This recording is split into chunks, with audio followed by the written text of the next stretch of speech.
Glória a Deus. É isso, pessoal. Mais um house. Louvor tá lindo.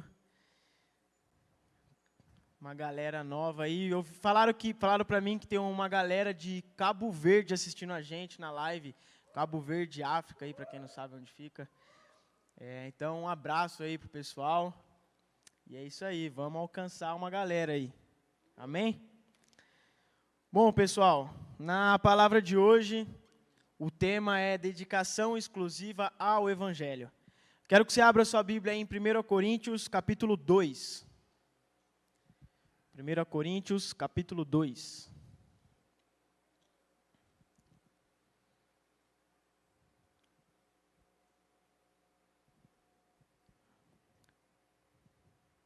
Acharam? Vou ler com vocês. Eu, irmãos, quando fui ter convosco, anunciando-vos o testemunho de Jesus, não o fiz com ostentação de linguagem ou de sabedoria, porque decidi nada saber entre vós, senão a Jesus Cristo e este crucificado. E foi em fraqueza, temor e grande tremor que eu estive entre vós. A minha palavra e a minha pregação não consistiram em linguagem persuasiva de sabedoria, mas em demonstração do Espírito e de poder, para que a vossa fé não se apoiasse em sabedoria humana, e sim no poder de Deus. Amém? Feche seus olhos. Senhor Deus, Pai, muito obrigado por essa noite. Muito obrigado pela Tua palavra, Pai, que causa transformação, que causa mudança. Que a palavra dessa noite possa causar tudo isso no coração de cada um aqui, Pai. Venha usar minha vida, em nome de Jesus. Amém. Pessoal, então, nesse texto de Coríntios, a gente leu outro texto de Coríntios no sábado passado, eu estou lendo o capítulo 2, no sábado passado eu li o capítulo 1, mas nesse capítulo trata da integridade do evangelho que estava sendo atacada em Corinto. O verdadeiro evangelho ele estava sendo destruído naquela cidade. O evangelho ele começou a se misturar com filosofias da época. Os coríntios, eles queriam um evangelho misturado com sabedoria humana, com conhecimento humano, com conhecimento do homem. Eles queriam o evangelho mais alguma coisa. Eles queriam o evangelho mais uma mensagem temática muito bacana. Eles queriam o evangelho mais um entretenimento. Eles queriam o evangelho mais alguma coisa que fosse satisfazer o que eles queriam. E a gente tem visto essa mesma tendência na igreja hoje em dia. A tendência de a gente querer o evangelho e mais alguma coisa. A tendência de a gente rejeitar a simplicidade e a pureza do evangelho. Porque o evangelho ele é simples, ele é puro. E a gente tem a tendência de querer o evangelho e mais alguma coisa. No século XIX, houve uma grande tendência de misturar o evangelho com a filosofia, com o saber humano, com o conhecimento humano e com as descobertas da ciência. Tudo isso sendo misturado com o evangelho. E isso deu origem ao liberalismo, que tem matado a igreja hoje em dia. Aí chega o século XX, que houve a mistura do evangelho com ideologia política, dando origem à teologia da libertação, que você precisa fazer algo para ser liberto. A essência do evangelho ela foi mudada e mudou para um aspecto puramente social, a ponto de pastores afirmarem que a conversão nada mais é do que justiça social. Para quem não sabe, justiça social é você fazer o bem na sociedade. É você dar esmola para o mendigo, é você ajudar um senhor a atravessar a rua, é você ajudar alguém que tem necessidade. E eles resumiram o evangelho a justiça social. Salvação é justiça social e nada mais. E isso não é o evangelho. Na teologia da libertação não existe o elemento de relação vertical com Deus, mas apenas o envolvimento horizontal um com o outro. Não existe relação com Deus. A minha salvação e o evangelho, ele é representado somente na minha relação com o outro, e não existe relação com Deus na teologia da libertação. As pessoas não se satisfazem apenas com o evangelho, elas querem algo mais. Elas querem experiências arrebatadoras. E esse querer algo mais, querer experiências, querer algo novo, querendo coisa nova, deu origem ao segmento neopentecostal, onde o evangelho ele era resumido em experiências gigantescas, coisas milagrosas, galera girando e pulando e gritando. E aquilo era o resumo do evangelho. E finalmente, na cidade de Corinto, o evangelho estava sendo misturado com pragmatismo. Hoje também nós temos a mistura do evangelho com pragmatismo, onde está nascendo um cristianismo de mercado. O evangelho está se tornando um produto de lucro. As igrejas estão agindo como empresas que fazem de tudo para agradar a freguesia. A igreja oferece o que as pessoas querem. A verdade do evangelho não é mais referência, mas eles tornam a verdade aquilo que está funcionando para trazer gente. Então, se eu pregar algo hoje aqui, que atrai um monte de gente, mas que não seja a verdade do evangelho, isso se torna verdade para essa igreja. Isso é o pragmatismo. Os púlpitos estão oferecendo um evangelho ao gosto da freguesia. Porém, quando a verdade do evangelho é pregada, muitas vezes, não se escandalize com isso, ele pode mais afastar as pessoas do que trazer. Porque o evangelho puro e simples, ele traz verdades que machucam. Transformar, mudar caráter, machuca. Você ouvir de alguém que você tem feito coisas erradas, coisas que não devia, machuca, dói. E a verdade do evangelho machuca. Mas, se alguém me apresentar algo que não é verdade, eu quero me livrar daquilo. E por mais que doa, eu quero a verdade do evangelho. E para solucionar esse problema, Paulo ele expõe nesse capítulo os fundamentos básicos da mensagem do evangelho. E o evangelho ele envolve as três pessoas da Santíssima Trindade. No versículo de 1 a 5 do capítulo 2, Paulo fala sobre a obra de Cristo na cruz. A morte de Jesus Cristo na cruz e o porquê dela, Paulo trata do versículo 1 ao 5 do capítulo 2. Dos versículos 6 ao 9, ele fala do eterno plano de Deus Pai, que Deus te escolheu desde a eternidade. E dos versículos 10 ao 16, ele fala da ação do Espírito Santo. Paulo ele relembra algumas verdades à igreja de Corinto, quando ele trata sobre esses três elementos, sobre as três pessoas da Santíssima Trindade. E a primeira coisa que ele relembra sobre o conteúdo do Evangelho.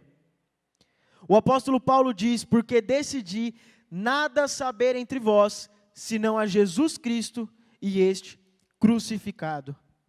A cruz, ela aponta para a justiça e para o amor de Deus.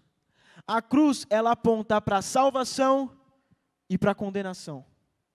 A cruz, ela aponta para a justiça, que Deus é um Deus misericordioso, mas Ele também é um Deus que vai levar aquelas pessoas que não foram de acordo com o que Ele falou na Bíblia, a pagar o que um dia Ele pagou. Porque o preço do pecado... Nossa, inclusive, eu ouvi uma coisa muito pesada hoje, mas que é a pura verdade. Houve a morte do MC Kevin agora. E todo mundo sabe o contexto da morte dele. Esse tipo de pessoa que nós temos visto mais agora com a morte dele, os MCs, essa galera que está na bagunça, são pessoas que a gente tem que orar muito por elas. Porque elas estão vivendo no pecado, e o salário do pecado é a morte. Eu vi um vídeo do Yudi, do Bom Dia e Companhia. Vocês lembram do Yudi? Ele foi fazer um culto na casa do MC Kevin. O MC Kevin, ele teve contato com a palavra, teve contato com o evangelho. Mas eu tenho certeza que pode ter chegado um ponto em que a mensagem foi pregada para ele, mas naquele ponto a verdade machucava. E da mesma forma, quando Cristo vai falar com o jovem rico, o jovem rico fala: o que eu preciso para ser salvo? Cristo fala a verdade do evangelho que machuca. O jovem vira as costas e sai andando. E pode ter sido isso que aconteceu com o Kevin. Por isso que nós devemos orar por essas pessoas. São pessoas que estão à beira de uma tragédia. E pior, sem conhecer a Cristo. O evangelho, ele se centraliza na morte de Cristo. A morte de Cristo não é uma doutrina periférica do cristianismo, mas é a essência do cristianismo. Não há outro evangelho a ser pregado a não ser Jesus Cristo e esse crucificado. Não existe outra pregação que não aponte para a cruz. Os púlpitos não devem falar de outra coisa sem ser a cruz de Cristo, sem ser Jesus Cristo. Não existe outra mensagem, não existe mensagem de autoajuda, não existe mensagem para massagear o seu ego. A mensagem é Jesus Cristo e este crucificado. E é interessante que Paulo ele não está pregando Cristo e apresentando como um homem perfeito, e Cristo era perfeito, ou um ilustre mestre da religião, ou mesmo como um supremo exemplo de espiritualidade. Mas Paulo está pregando Jesus Cristo e esse crucificado. Cristo ele era tudo isso que eu falei. Ele era um exemplo de espiritualidade, ele era um homem perfeito. Mas Paulo não pregava isso, ele pregava Cristo e esse crucificado. Ou seja, Paulo está anunciando a morte de Cristo.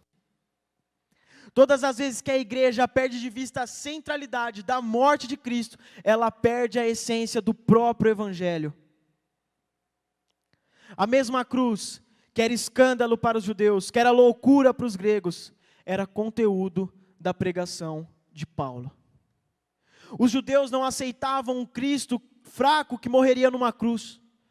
Os gregos não aceitavam um Jesus Cristo que veio humildemente, vestido como os homens daquela época estavam e que morreu numa cruz. Para eles aquilo era escândalo, porque o Messias tem que ser poderoso, tem que ser um homem resplandecente, mas Cristo veio de forma humilde e morreu numa cruz, e essa era a pregação de Paulo, Cristo e esse crucificado. Paulo ele se gloriava daquilo que os judeus e gregos se envergonhavam.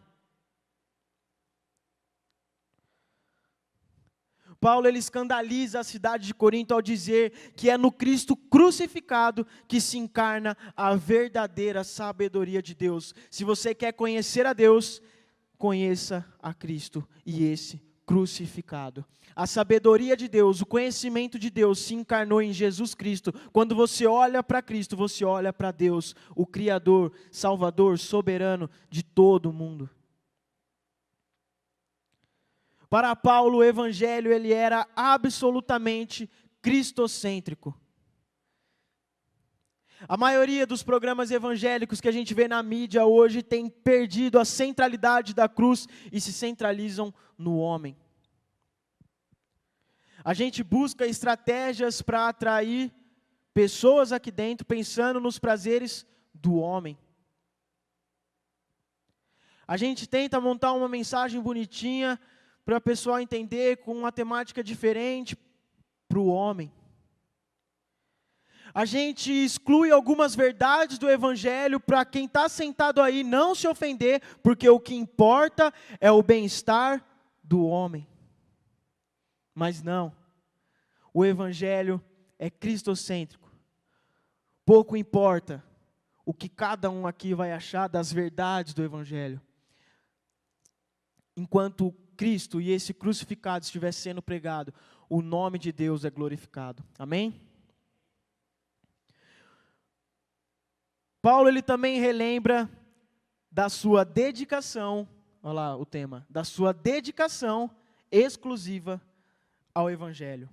O texto diz: eu, irmãos, quando fui ter convosco, anunciando-vos o testemunho de Deus, não fiz com ostentação de linguagem de sabedoria.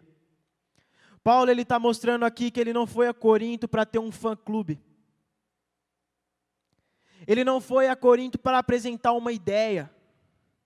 Ele não foi a Corinto para expor uma filosofia nova, para expor um pensamento novo, algo novo. Ele foi a Corinto para glorificar a Deus, pregando o Evangelho de Jesus Cristo e esse crucificado.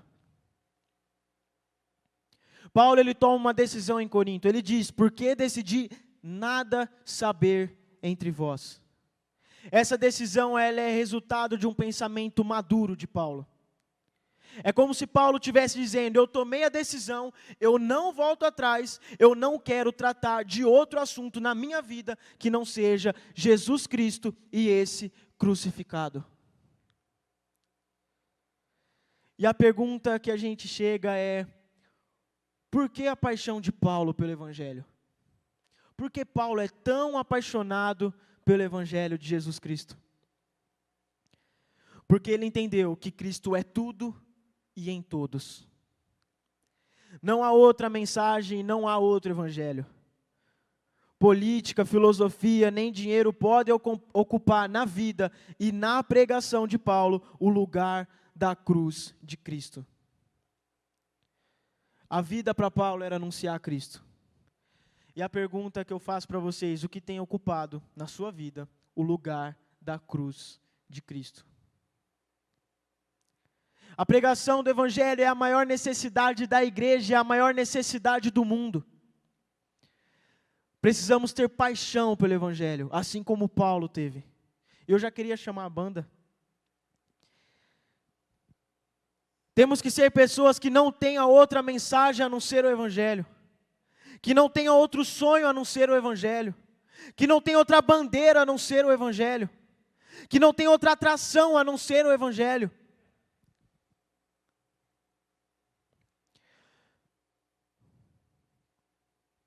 O centro de tudo da sua vida tem que ser o Evangelho de Cristo e esse crucificado. E uma coisa que me incomoda muito em mim, às vezes, e quando eu vejo algumas pessoas, é como que a gente reage quando a gente lembra de Jesus Cristo? Será que você tem alguma afeição pela pessoa de Cristo quando lembra de Cristo e esse crucificado por sua causa? Pensa numa pessoa que não tem pecado algum, que nunca fez nada, inocente. Pensa no seu animal de estimação aí, se você tem um animal de estimação. E ele ter que morrer pelos pecados passados, presentes e futuros da humanidade, sem ter feito nada de errado. Toda a culpa caindo sobre ele. Cristo fez exatamente isso.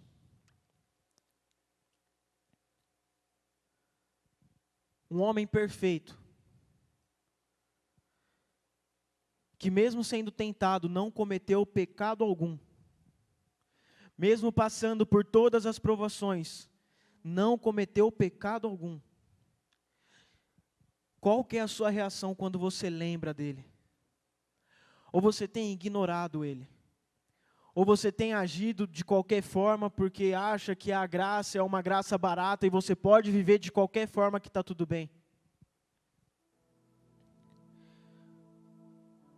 Quando a gente fala que Cristo morreu pelos nossos pecados passados, presentes e futuros, aquilo que nós ainda vamos fazer, Ele pagou o preço. Ele sofreu. Já caiu sobre Ele. Aquilo que você ainda vai cometer.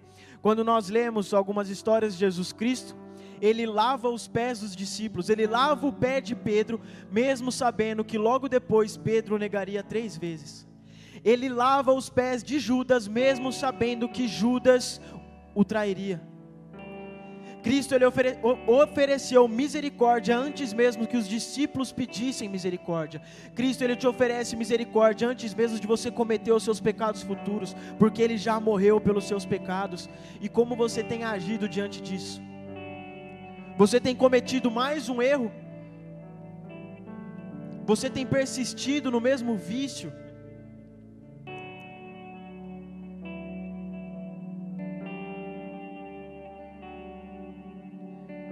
Cristo, Ele tem sido o seu pensamento diariamente? Você acorda pensando em quem? Você vive a vida para quem?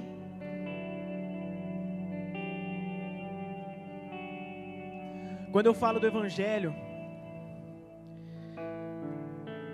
e quando você lembra do Evangelho, você tem que lembrar da sua história. Quem você era antes e quem você se tornou depois do Evangelho. E eu não falo de bens, não falo de status social.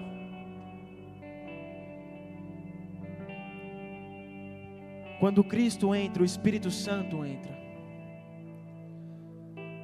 Porque em Cristo você tem a capacidade de cumprir certas coisas que sem Ele você não conseguiria. Quando eu olho para a minha história, para o meu passado, eu nunca imaginei que eu seria uma pessoa que estaria aqui hoje. Quando eu olho para a minha história, para o meu passado, eu nunca imaginei que eu seria uma pessoa capaz de dizer não para certas coisas. Quando eu lembro do meu passado, eu penso que eu nunca seria uma pessoa que conseguiria dizer não para vícios que eu carregava comigo, para atitudes que eu carregava comigo, para comportamentos que eu tinha dentro da minha casa, fora da minha casa, mentira. Mas o Evangelho, ele é poderoso. Por isso que eu não me envergonho no Evangelho, porque ele é salvação para todo aquele que nele crê. Porque aquele que estava em Cristo, aquele que está em Cristo e que era infiel, agora pode ser uma pessoa fiel. Em Cristo, aquele que não conseguia dizer a verdade, hoje consegue dizer a verdade. Aquele que está em Cristo e não conseguia ser leal nas suas negociações, hoje consegue. Aquele que está em Cristo e roubava, hoje ele consegue dizer não para isso. Aquele que estava em Cristo aquele que está em Cristo e carregava vícios, consegue se libertar dos seus vícios. Algo que eu já disse aqui: liberdade não é você fazer o que você quer, porque se você faz o que você quer, você é escravo do que quer, porque você não consegue abandonar isso que você faz. Ah, eu sou livre, eu vou onde eu quero, eu faço o que eu quero, eu ando com quem eu quero. Mentira, porque você é escravo disso tudo, porque é isso que te preenche hoje. Quem faz o que quer é escravo do que quer, mas em Cristo nós somos libertos dos nossos vícios para viver o propósito que Ele nos colocou na terra. A mensagem da igreja é Jesus Cristo e esse crucificado. O centro da mensagem da igreja é a morte de Jesus Cristo. Só existe vida nele. Quero que você se coloque de pé nesse momento.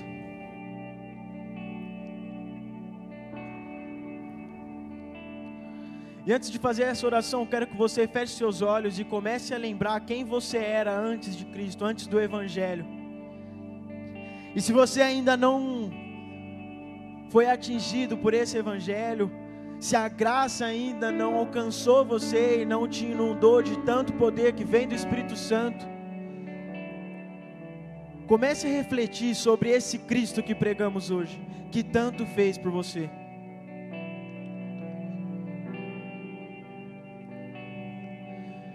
Feche seus olhos e comece a lembrar quem você era antes do Evangelho. E comece a refletir também quem você se tornou em Cristo.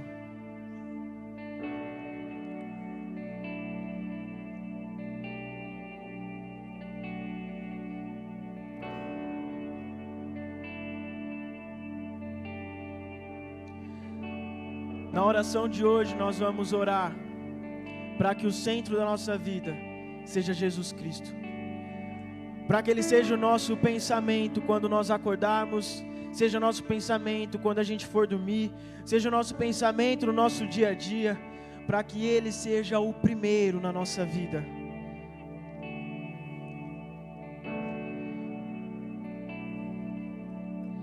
Para que você seja cheio do Espírito Santo, para que você tenha liberdade em Cristo, para que você seja liberto dos seus desejos, dos desejos da carne, para que você viva a liberdade em Cristo Jesus, que você viva de acordo com aquilo que Deus preparou para a sua vida. Senhor Deus, Pai, muito obrigado por essa noite, Senhor. Muito obrigado pelo Evangelho, por essa palavra, Pai. Muito obrigado, Pai, pelo Teu amor, Pai. Muito obrigado, Senhor, pelo que o Senhor fez por mim, Pai. Muito obrigado porque o Senhor um dia me libertou, Pai. Muito obrigado porque um dia eu achei que eu não conseguiria me libertar dos meus vícios, mas em Cristo nós somos mais que vencedores. Através do Teu Evangelho, Pai, nós conhecemos a sabedoria de Deus, nós temos livre acesso, Pai. E eu quero Te agradecer, Deus, porque em Cristo nós somos libertos.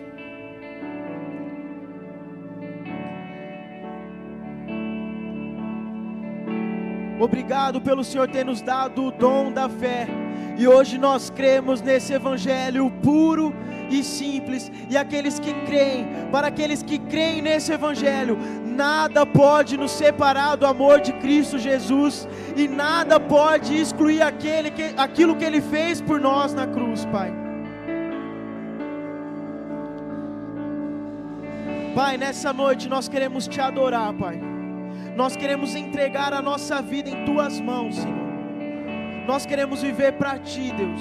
Nós queremos viver de acordo com o Teu propósito, Pai, de acordo com o Teu plano, Senhor. Esse ministério quer ser resposta para essa geração, Pai. Esse ministério quer levar o Evangelho, quer alcançar as pessoas e levar o nome de Cristo a todos os lugares da terra, Pai, através da minha vida e através da vida de jovens hoje aqui, Pai. Queremos ser pessoas que tenham apenas uma paixão, e essa paixão é o Evangelho, Pai. Nós só temos uma bandeira, Pai, e essa bandeira é o Evangelho de Jesus Cristo e esse crucificado. Nós só temos uma atração, e essa atração é Jesus Cristo e esse crucificado, Pai. Que o Teu nome seja louvado e engrandecido nesse lugar, Pai. Não há nome acima do nome de Jesus, Pai. Nós Te glorificamos, Te honramos, Te agradecemos e Te exaltamos, em nome de Jesus.